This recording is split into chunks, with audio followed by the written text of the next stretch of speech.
The Bigfooty Port Adelaide podcast is proudly sponsored by New Vision. My team, Conda, power. I love the power. I love the power. G'day everyone, and this is the Bigfooty Port Adelaide podcast, brought to you live on Port Fan Radio. I'm your host this evening, Macca 19, and joining us for the first time this year is Portia. Oh, Macca, it's great to be in tea weather again. Fantastic. Woo! 16 degrees, I reckon it was today. 16 degrees, there you go. Or 16-ish about. It was a lovely 24 today, I think, up here, so yeah, quite a nice day. Very good, very good. Yeah. How was your off-season? Yeah, not too bad. Pretty excited about Sam Peffer, I got to say. And he's done all right. He's done okay. I'll tell you what, that research we did last year has paid off. First time ever, eh? We've chosen well for the club, I think. We've done well. Yeah, we did a good job. We done good. Look, I mean, I think that was probably the most noticeable thing about last week is that I reckon that was probably the tallest midfield we've played in AFL since we joined. Yeah, quite possibly. As a whole. Because we had the least number of guys under about 182 centimetres, which is a measure I sort of look at. And I think it showed. We were actually able to physically contest with Sydney across the board. We didn't have any real height deficiencies that were horribly exposed, except one really obvious one, which was Glorion Franklin. So fix that and we're perfect. Yeah, no, you're probably right there. It was, I would say it's probably our tallest. Certainly we had a lot of taller sort of midfielders out on the park, which was nice. And they all did their job, which was great. Absolutely. I mean, it's good when Travis spoke as one of your smaller mids. So yeah, that's very true. Very, very true. Right, so let's get straight into it and do some questions from the forum. Yes. We've got a few, not too many, but a few there. Bob McClifford has asked, he's stated that Freo beat us last year. His first question is, did this really happen? Yeah. That's right. Number 2 is, can it happen again? It could. It'd be hard, but it could. It could, yeah. And number 3 is, will Hoff do something Hoffy? Well, I guess. He usually does, right?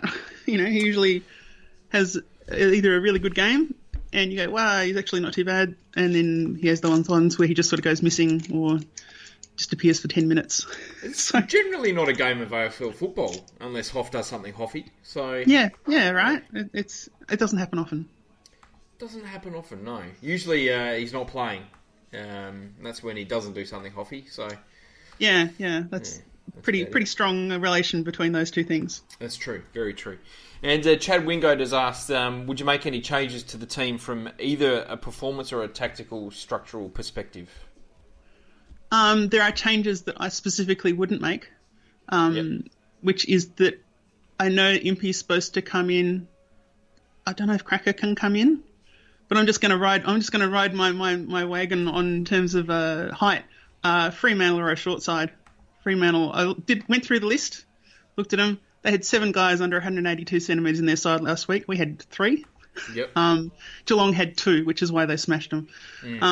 They just were physically contested. If you look at the game, you go back and watch it on the replay. If you've got AFL Live Pass or something, absolutely monstered them. And there's no reason why we couldn't do the same. I don't know why we'd want to give up that advantage, especially considering our larger midfield is actually not really slow or anything. It's actually pretty fast as well. So yeah, I think I'd like to just have that midfield superiority and the general superiority around the ground, I think, at this point. Same. I think I certainly wouldn't be making any team changes this week. I think personnel, we got it right last week, and they all played well. I wouldn't be making any changes. And certainly structurally, I think let's just do the same thing we did last week as well and see how it goes. Look, I thought we played bloody well as a team. One of our best team performances for a very long time. So let's not rock the boat. Absolutely. And look, I mean, I know that there's probably 2 that you'd probably say might be on the edge, and that'd be probably Sam Gray, maybe Carl Amon. But Sam Gray, I think he had an up and down one, but I think he has the same excuse that Hamish Hartlett had, which is that if you're getting that much of the ball, you must be doing something right. He was in it a lot. And in the forward line, as a small forward, when you've got you're getting the last opportunity when you've got a decent sized team around you, then it's not always going to come off. Yeah. I think he had 7 clanger kicks last week, which was the most in the AFL. So That's his problem. It's been his problem for a long time. He just needs to work on his kicking. He needs to calm down before he kicks, and he needs to get those feet going in the right direction and hitting those targets a bit better. That's the only absolutely. thing really holding him back. I thought Amon played a pretty good game. I'd be disappointed if he got dropped, but I'm not expecting any changes. No, I don't think so. So the other question is, do you keep Robbie in the forward line or give him more time in the middle? I think the coaches already said they want to play him in the forward line from media I was reading. So, yeah. I would be expecting him to line up in a forward pocket and, seeing how we go again.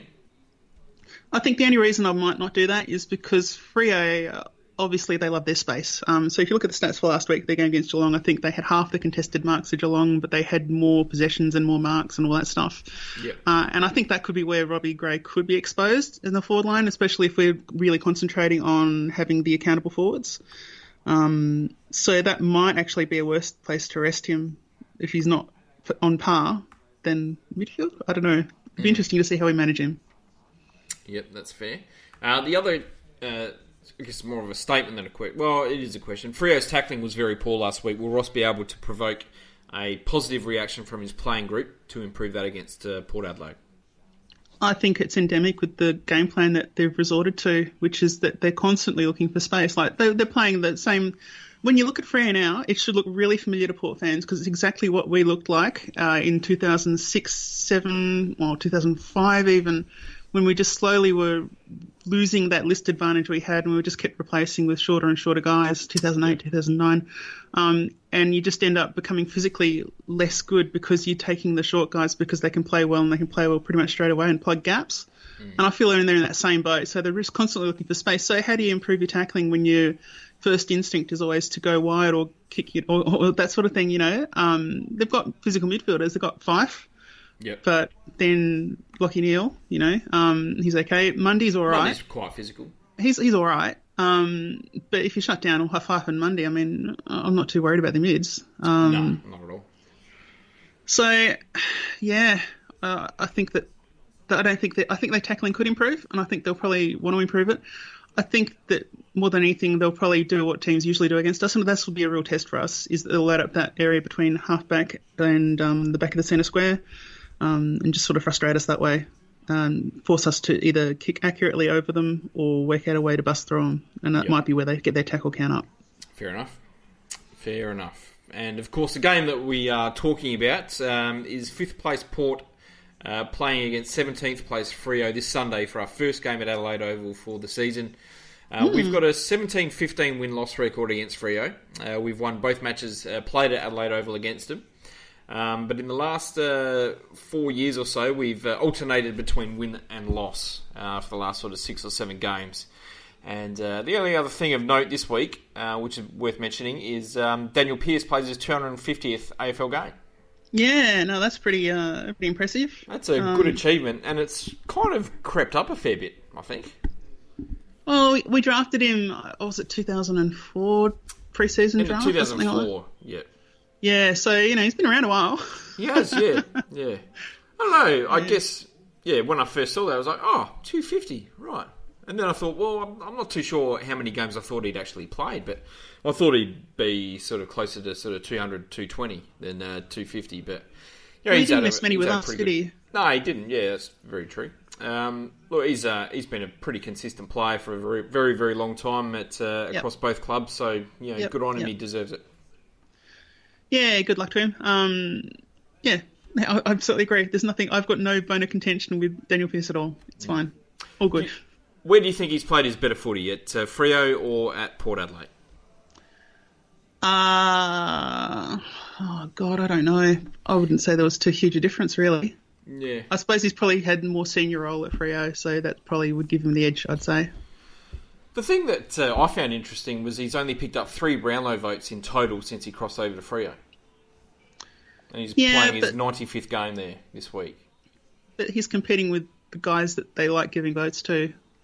You know, like if you're in the same side as a Brownlow medalist and you're a fringe player, or not even just on the edge of the top 10, you're not going to get that many votes. True, but he's the sort of game-breaking midfielder, that can is kick he goals. though? And I think he is. I think he still is. the reason why I don't see much difference between his form at Port and Freo is I don't believe he is that. I've always felt he was an icing player in that if you have a decent midfield around him, yeah, he'll contribute when you're not doing that well. But to actually get that sort of damage factor to him, you really need to be pretty good around the board. And I think that people also realise that, when Piercy's kicking goals, it's usually because everything else is working. Yeah. And everything else is working, there's probably going to be votes elsewhere. Fair enough. Yeah. Fair enough. Yeah, I'm not saying he's not a good player, but I would never have thought an opposition would have feared him, and I don't think we ever feared him when he went to Freo, which is why we let him go so easily. No, very true. Craig Jones has asked on Spreaker Chat, should Pierce be booed this week? Nah. I wouldn't think so. I can't remember if he got booed the last time we played Freo in Adelaide, which was, 2014, I think. Or probably the last game he played in Adelaide. I don't recall him getting booed at all. But he also played a really bad game that day, so that might be why. Yeah, I mean, unless he starts stucking his head into free kicks in the forward line or something like that, then I don't think he'll get booed. Yeah, he's done nothing for us to make us want to boo him, so No. free pass for old Piercy. I would agree. Yeah, he's certainly nowhere near the Troy Chaplin level of Writing a letter. Yeah, yeah, exactly right. That's it. Oh boy, that was terrible. Yeah. Now, last time we met was round 13 last year, which was pretty much officially the nail in our 2016 season. It was played at Subiaco. We lost to Freo by 17 points, who had, at the time, only won 2 games for the year, and I think was second bottom of the ladder. Michael Barlow picked up 43 touches and the 3 Brownlow votes, and Pav kicked 4 goals and also picked up 1 Brownlow vote. Thank God neither are playing this week. Yeah, that's really the old guard kind of slowly disappearing, isn't it? Not really being replaced. So, and also Barlow is also, not a thug or anything, but a physical midfielder that they don't have now. So that's good. And so we talk about Fife's playing this time and he wasn't playing last time, but that's sort of a straight swap in some respects. So, it's good for us that, especially that Pavlich isn't there, only because he is a little bit of quality that we have to watch out for. Whereas Cam McCarthy, what did he kick 1 goal 5 last week? I'm not too worried about him at this point, so we'll see. No, that's right. Well, let's have a quick look at the teams. Both are essentially unchanged at this point. We've brought in Impey Atley and Drew into the squad. Freo have brought in Sheridan, Taberner and Hughes. I guess we've already spoken about Port Adelaide and whether we expect any changes there. Do you expect Freo to make any changes to their side? Look, they might. The only reason I think we might make a change to our side is if there's a weather change. So if it starts raining, we might ditch someone like Eddie potentially. But I don't think either side will make any real changes. If Freo do, I don't think there'll be significant ones, judging by the end. So yeah, the only one I'm half expecting is maybe Taberner plays. Because Kirsten looked absolutely shocking last week. McCarthy did nothing. Griffin wasn't all that impressive up forward. No. He's not really a match-winning top forward. He's no Paddy Ryder. No, he's no Paddy Ryder. So I would expect maybe Taberner comes in. I'm not sure who drops out. Maybe Nick Subin. Not too sure, but that would be the only change that I would expect. Well, I mean, I think they're playing Nick Subin as a sort of a offensive tagger now. So I don't know that he'll get dropped. Sort of like a forward tagger sort of role. Kind of like Dom Cassisi, Jeff Carr role back in the day. Yeah. The forward line. Yeah. It's a good thing we don't have any one creator. Yeah, that's it. So what are your thoughts and expectations of Freo this year? Look, I think they're just going to grind out the season. I think if you look at last week, John kicked 100 points on them, and I don't think Freo. I think teams that can kick 100 points on Freo, they're going to have a terrible year. There's no doubt about that. There's not a lot of quality in their side. A guy like Aaron Sandilands, he's still a giant unit, but it's a shallow midfield.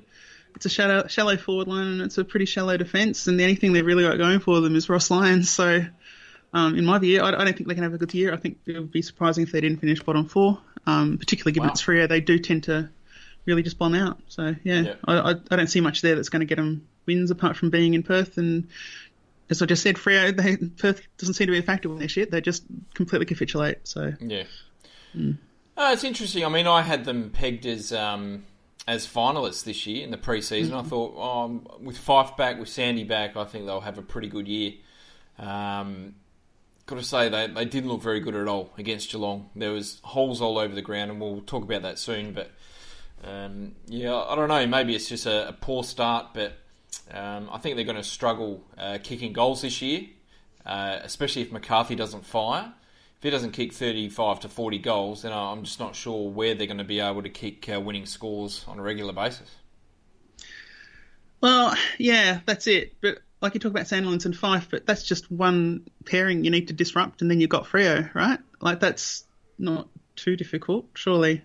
And Cam McCarthy, I don't know. Like, there's just not enough around him, I don't think, as well. Like, not only quality players, but also I just don't think there's enough team play around him to give him the space he needs and let him lead on the angles so he can actually kick the goals and all that sort of stuff.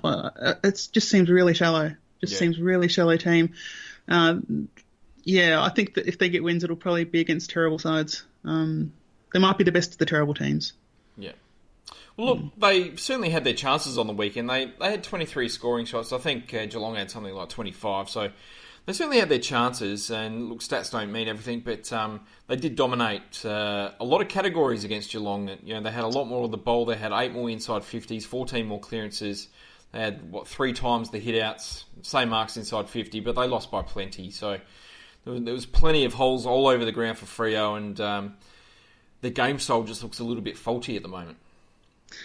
Yeah, look, I mean, if you just look at the stats, there's a bit more than that to it. If you look on the AFL app, which is that Geelong comfortably won contested possessions. They had 20 contested marks to 9, 72 tackles to 45, 14 tackles inside the forward 50 compared to 6.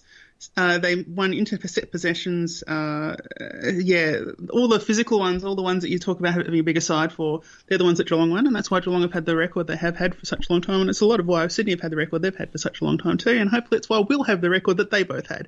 So I think that they won a lot of possession categories because they just do go out to space, and you can get away with that to a degree at Subiaco. You can probably get away with it to a degree at Adelaide Oval, but it's just not really a winning strategy unless you are absolutely skillful, and I think that's where they get caught out because there's not a lot of guys in that side that you'd say are excellent kicks, and they're playing a possession game plan. They're playing a possession game plan without skill, and so you're just destined to lose. So they've got a lot of grafters as opposed to really sort of clean, attractive footballers. So that's certainly one reason. Look, as I said, they did really struggle on the weekend. They struggled to transition from defence to the forward line. They only scored from, I think, 20% of their forward entries, which was, I think, worst across the league. They were really put under a lot of pressure with the ball, which caused a lot of errors. And the thing that I really took out of watching that Freo Geelong game was just how many times they turned the ball over in their defensive half. Yep. And it just created so much free space for Geelong just to run the ball forward, and it was almost like watching that round 1 game or the showdown from last year, early in the season, where we were commenting on what's going on with our zone here. You know, how many Joe the Gooses did we get kicked on us in those 2 games? Yeah. And it was almost a similar story watching that Freo Geelong game on the weekend. Yeah, look, absolutely. They just really fell apart, and honestly, you wouldn't expect them to do a lot better this week travelling away, but if Port has one of its relapses, which I think it's probably too early in the season for Port to have a relapse after playing the way they did against Sydney, but if they do, then that might give Freo an in. But if we don't, then that's it. You know, you'll know 5 minutes in. So get ready to place your bets 5 minutes into the game. Yeah. If we don't look like we're capitulating, we'll win for sure. So, look, if they give us that much space, which they gave Geelong, I think we're going to be kicking 18 to 20 goals ourselves, which would be happy days. Yeah, well, I mean, it's just because we've also got that aggression now going forward. You know, Sam Powell-Pepper is the classic example. And especially being a former West Coast Eagles fan playing against Freo, I mean, you'd have to think he'd be ready to pretty fired up in his first home game as well. But just that aggression he has is that he's got the big body and he's also happy to kick a long goal. I mean, what are Freo going to do about 60-metre goals? What are they going to do about it? They're not equipped for it at all in any way. Not at all. Not at all. Well, let's look at some matchups, I guess, and we'll look at our defence first. So, Freo's forward line, I guess their main 2 forwards would be Kirsten and McCarthy. I would expect Homsch to go to Kirsten. Look, if we were doing a spud that tears us apart, he would probably be the one. I find it strange that they really chased him so hard, knowing that they were going to get McCarthy as well. And he had an okay last year. He kicked, I think, 22 goals in 17 games, but he's no more than an okay forward. He got absolutely towed up on the weekend. He only managed a couple of marks and 7 touches, no scoring shots at all. And I would expect Homsch to do a pretty similar job this week. I think the fact that Jonathan Griffin's been named at full forward tells you why Freo was so desperate to get any kind of key forwardish player. So anyone over 6 foot. Honestly, I'm surprised they didn't have a crack at John Butcher, to be honest. Yeah, very true. And look, Cam McCarthy, obviously he's got a lot of talent. We know his story. It was his first game back on the weekend from a year off. And he really did struggle to impact. He kicked 1 goal 5, just took the 2 marks. He's got really good pace. He's got plenty of X factor. I reckon Cleary would be the perfect matchup for him because I think he's got the endurance to run with him on his sort of far-searching leads, and he's really good at sort of doubling back and running hard towards goal as well. Look, I mean, I kind of feel it's such a Kane McCarthy forward line that you just make sure that you have the guy cutting off his leads, and then he's sort of done for the day, I reckon, just about. Yeah, very true. Yeah, really. So maybe it'll be Darcy. Well, again, that's where Jonas comes into it as well, I think.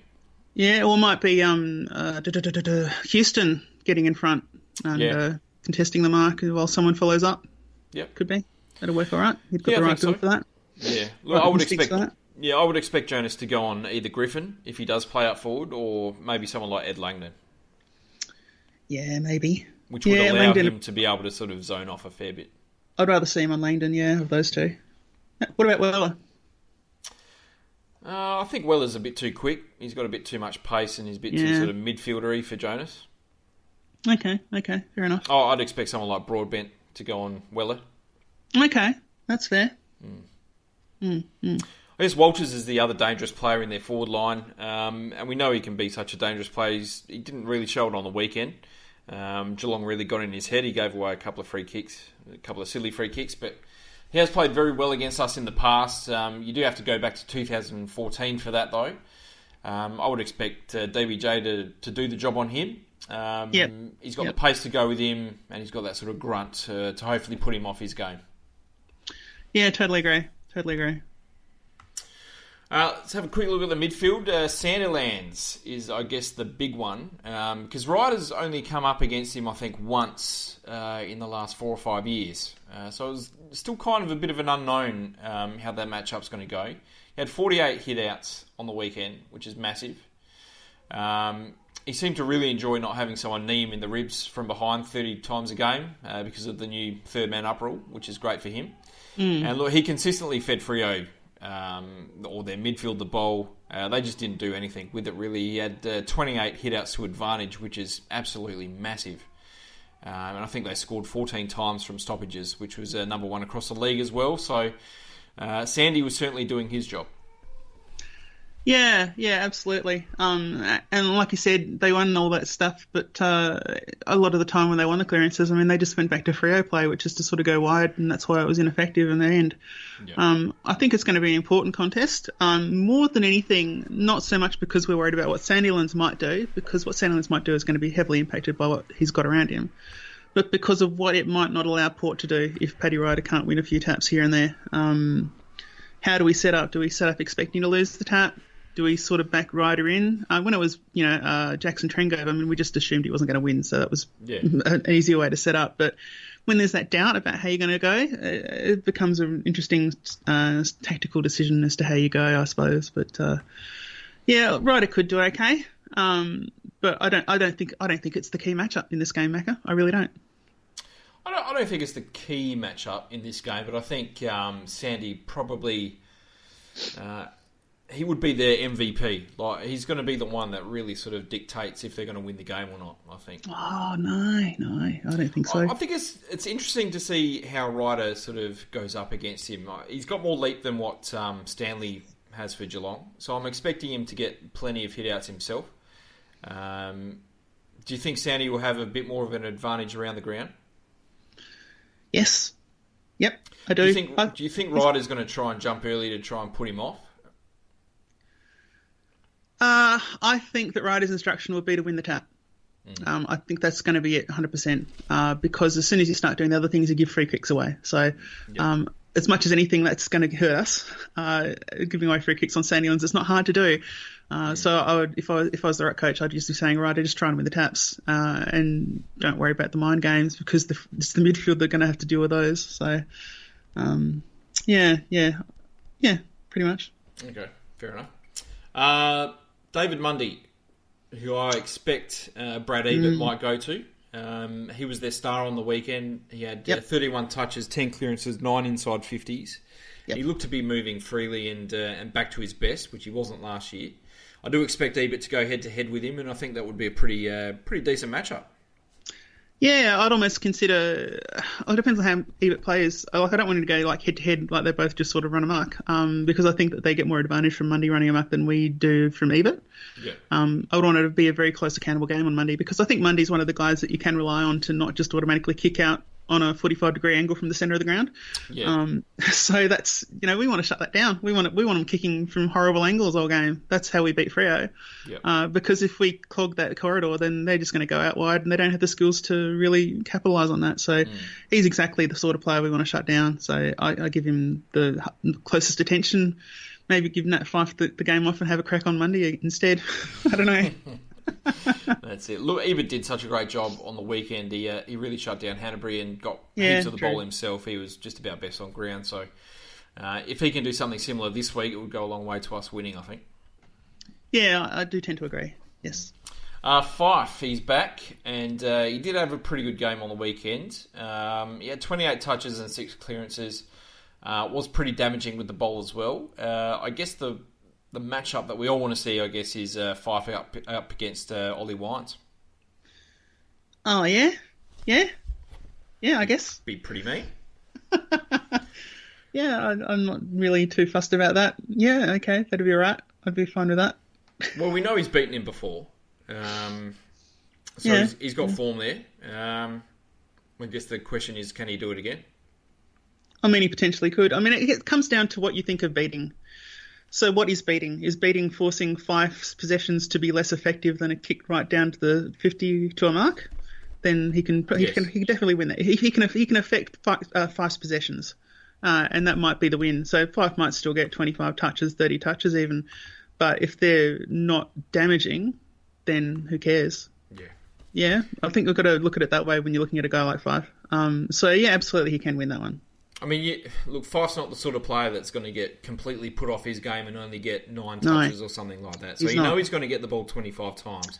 Just what you can force him to do with that disposal 25 times, which is going to be the key.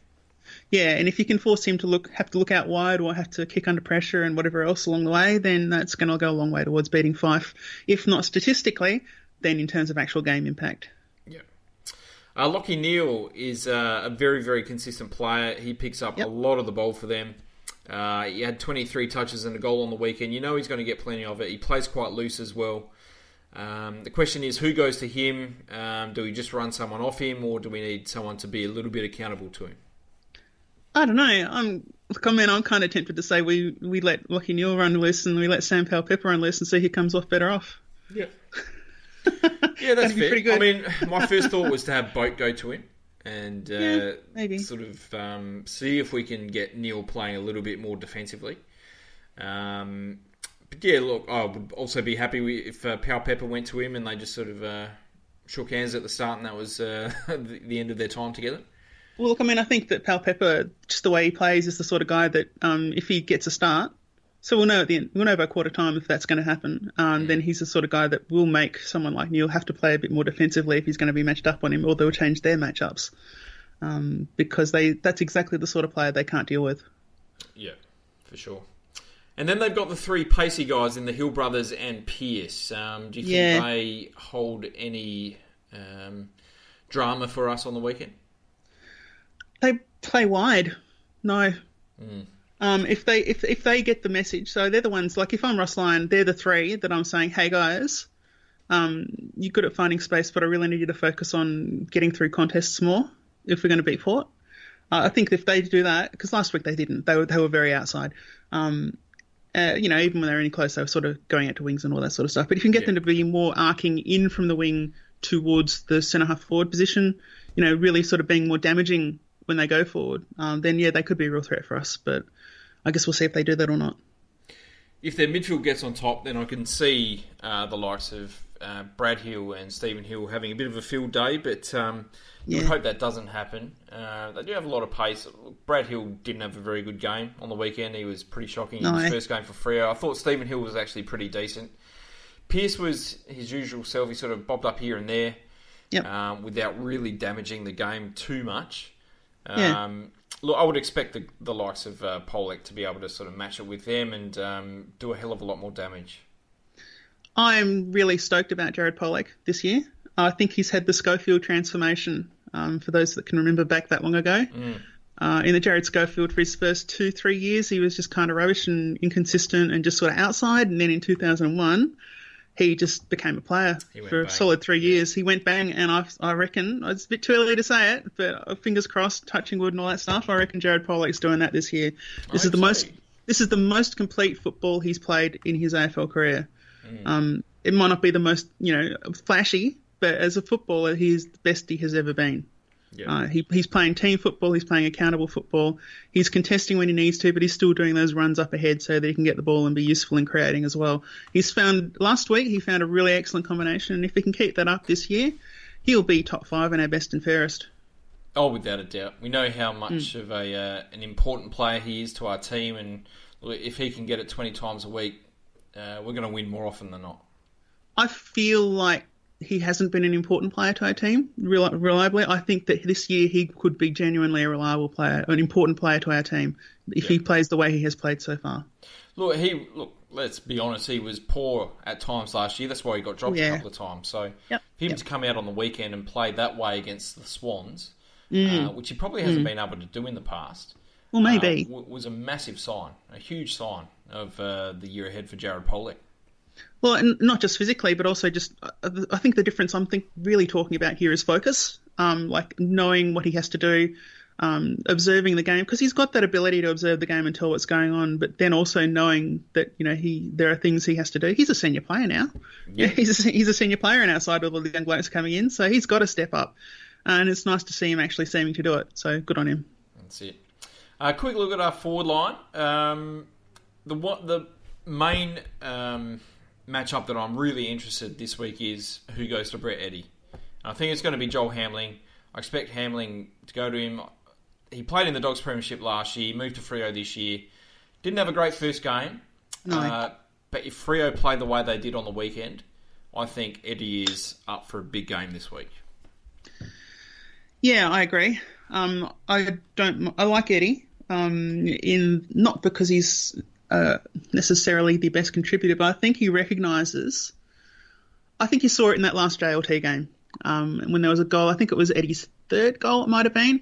And Dixon's run off, and he's taken 2 defenders with him, and he's completely fluffed it. And Eddy just sort of hung back. You could see in the replay from the goal line that he saw what Dixon was doing. He's like, okay, Dixon's taking that option, so I'll take this option. Mm-hmm. Like, that is the most intelligent forward play we've had for a while. Yeah.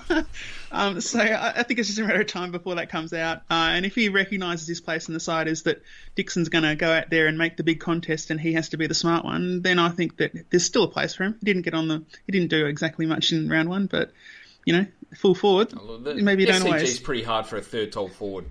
It absolutely is, to sort of impact in any sort of meaningful way. And he's going to have a lot of space to work at the Adelaide Oval this week, and I'm expecting him to have a big one. It's going to be his breakout game. Yeah, well, I mean, that's the thing. He's coming in and he's got that experience of playing the role. So as long as he doesn't, get too unfocused and he just keeps trying to be a smart footballer and not have to be the one leading the way, then I think he'll do well. Yep. I do like his little shrug turns as well when he gets the ball and spins and turns. He's very clever.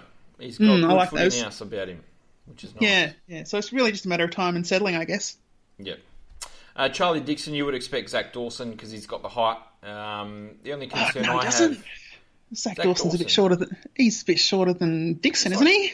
Oh, he's 197. He's the tallest key defender they've got.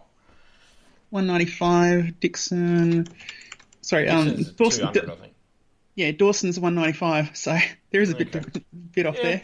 Well, Joel Hamling's only 193, I think, and Johnson's probably about the same. But Yeah. Dawson usually takes the bigger guys, and the main concern that I've got is Dixon's kicked 1 goal total in 5 games against Freo. It's his lowest goal tally against any team in the AFL. So he's not had a good game against them before. Maybe it's time this weekend. Yeah, absolutely. He's played once against them with us, and we lost. And he's played before that with Gold Coast, and they're terrible. So, I'm not too shocked. When you put it like that, maybe not, but it's by far his lowest goal tally against any team. Yeah. No, they play defensive. So if you've got it's the same as the Crowbots and all these teams that play a defensive first team, which is that if you're terrible, they will tear you apart. Yeah. If you're subpar, they will make you look ridiculous. But if they're not up to it, then they will look ridiculous. It sort of goes with the turf, and the idea is for them to be able to beat enough teams to grind them up and make the finals, make the top 4, and then hope things go their way, which traditionally it hasn't. So I think that's as much of an expression as anything else. Fair enough. Of how Freo play. Really. Michael Johnson usually takes Justin Westhoff and usually does a reasonable job on him. I think he's got the height, the agility, and the pace to go with him. Yeah, and the brain. That's the important part. I think he does match him in terms of player type as well. So maybe Westhoff will get away, but probably not. It might be that they play Westhoff in defence just so they don't have to worry about that matchup. I think that you might even play someone like Westhoff on McCarthy. I think that'd be an interesting matchup. Yeah. I think he could go with him. I reckon he's not too dissimilar. And he could play off him a little bit too. Oh, that'd be interesting to see how that works. Be interesting to see how much time Trengove plays up forward as well and what they do with that matchup. Yep. I mean, maybe Dawson goes to Trengove. Maybe we'll see Hamlin go to Dixon, and they'll change it up a little bit that way. Yeah, maybe. Maybe they'll put someone like Cam Sutcliffe or something on Eddie. Yeah, look, that'd be a sensible matchup, I guess. But, yeah.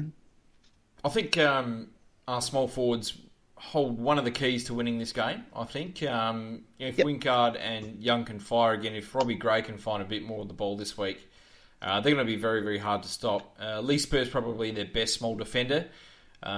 He's a really good shutdown player, can rebound as well. I would expect him to go to Wingard. Yeah, I'd agree with that.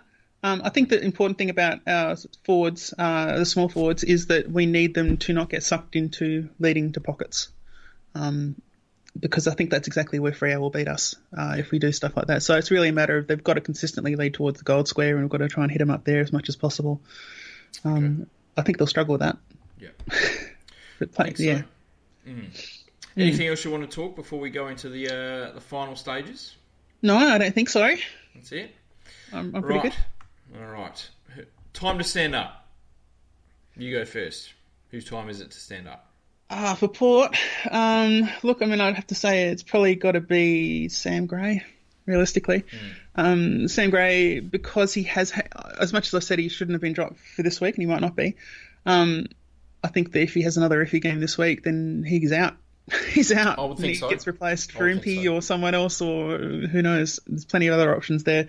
We've got secondary midfielders now. That's the thing. Like, that's why Atley and Drew, I think, have sort of been named as emergencies, is that we have got secondary midfielders on our list, and they're almost ready to go. So he's got to perform this week. He does, definitely. Absolutely.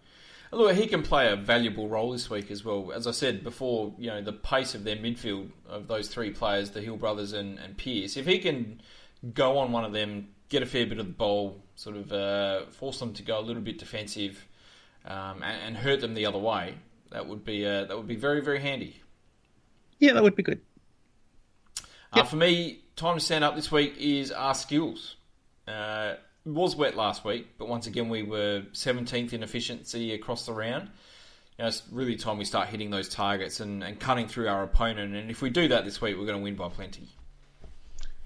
Yes, I broadly agree. Well, I mean, I think that's the advantage is that if there are turnovers, then the chances are that our players will not be standing next to a Freo player, because Freo will be breaking to get away and make space and all that stuff. So it could be that our accuracy does improve a lot this week because of who we're playing. But look, honestly, I'm happy with the inaccuracy if we keep busting through and making opportunities, really. I think that's sort of where we're at. So Fair enough. Who's your game changer this week? Game changer? Pollock? Okay. I reckon. Yeah, Yep. Pollock.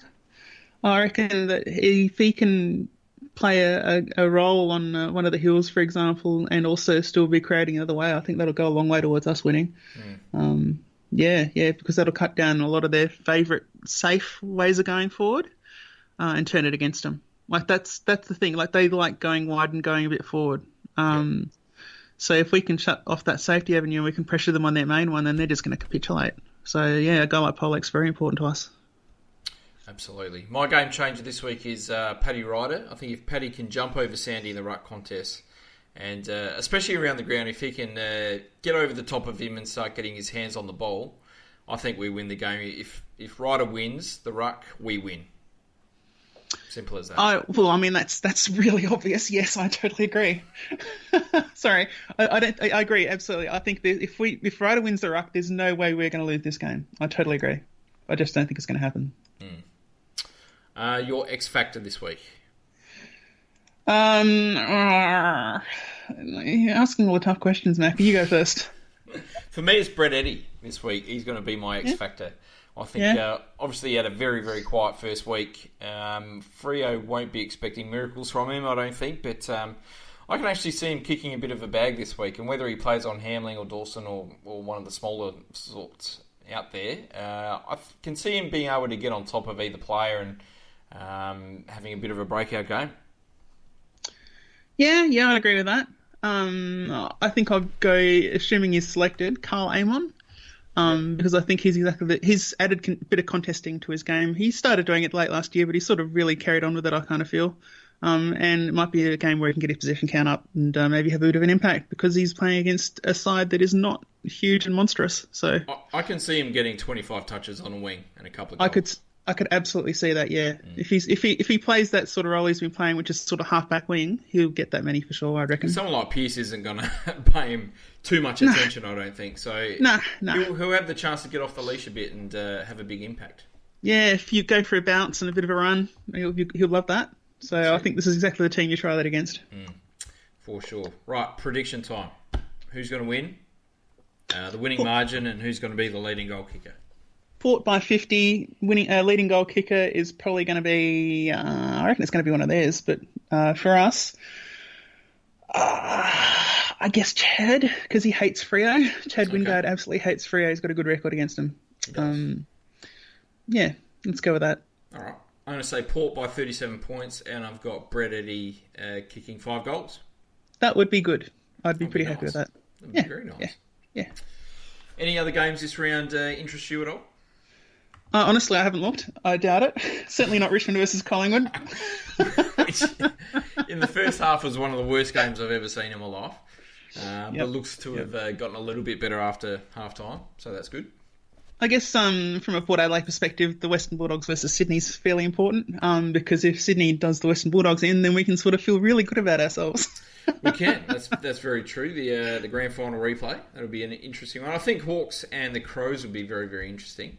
Especially played at the MCG. If the Crows can win that one, they could. They'll be looking pretty sweet, I think. Unfortunately, but hopefully Hawthorn can do the job there. The other one, which might be a little bit strange, is Melbourne and Carlton. Yeah, it'll be interesting to see if Melbourne have improved. Like they have on paper, and Lewis in their midfield is just a huge bonus, like absolutely phenomenal. If you look at their list right now, if from a list management perspective, you just sort of drool. Like, they're still Melbourne. They've still got Melbourne culture to overcome. But they've got key forwards. They've got pretty good key defenders. They've got the midfielders that you want, and your Viney and all those guys. They've got good, pretty decent flankers now. Their halfback flankers are still kind of shit, but, they're okay. You can cope with that if your other areas are pretty good. On paper, they're excellent. They've got a new coach. That should be interesting to see how Goodwin goes, but he's not that new, so maybe he's a bit of a known quantity after all. Yeah, I agree. It is an important match. If Melbourne lose this one, then they're probably not going to do much this year, and if they win, well, it doesn't really tell us a whole lot, but at least we know they're not going to be rubbish. I can see Carlton doing a bit of a sneaky job and getting up and winning, but I can also see maybe Melbourne winning by about 90 points as well. So. Exactly. I think you got that measure exactly right there. Yeah, it's going to be one or the other. Yep. And I think the other one, which is not interesting in that I don't want to watch it, but I want to know the result, which is Brisbane Lions versus Essendon.